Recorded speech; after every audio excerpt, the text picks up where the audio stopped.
Pour décrypter ce phénomène, Caroline Fayet est avec nous. Bonsoir. Bonsoir. Vous êtes l'auteur de L'art de la guerre digitale ou comment survivre et dominer à l'ère du numérique. C'est vraiment la question.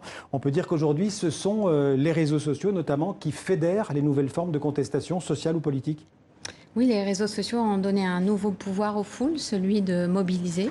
Et on est là typiquement avec Twitter et Facebook, soit les printemps arabes ou là, Tsunami démocratique, dans la capacité à finalement haranguer la foule, distribuer des tracts de façon massive, comme c'était le cas auparavant quand on était meneur de foule, mais sauf qu'aujourd'hui on a des moyens de Donc ça existait déjà avant. Ça existait déjà bien avant. sûr, vous lisez Gustave Le Bon, 1895, il vous parle de l'irascibilité des foules, de sa spontanéité, de sa mobilité.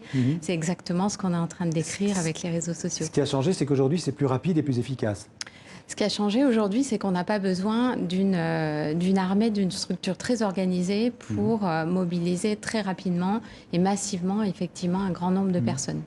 Est-ce que ces réseaux sont le plus souvent clandestins, puisqu'en fait, vous avez parlé de Twitter, Facebook, ce sont des réseaux qui sont facilement, comment dirais-je, piratables.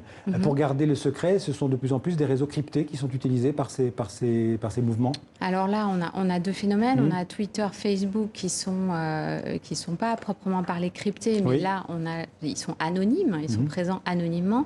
En revanche, on a Telegram, Signal, qui sont des applications mobiles qui, elles, du coup, permettent des messageries cryptées et effectivement qui permettent l'anonymat aussi des échanges entre les participants, entre les membres. Ça concerne tous les pays du monde ou ça ne concerne que les pays démocratiques, entre guillemets ?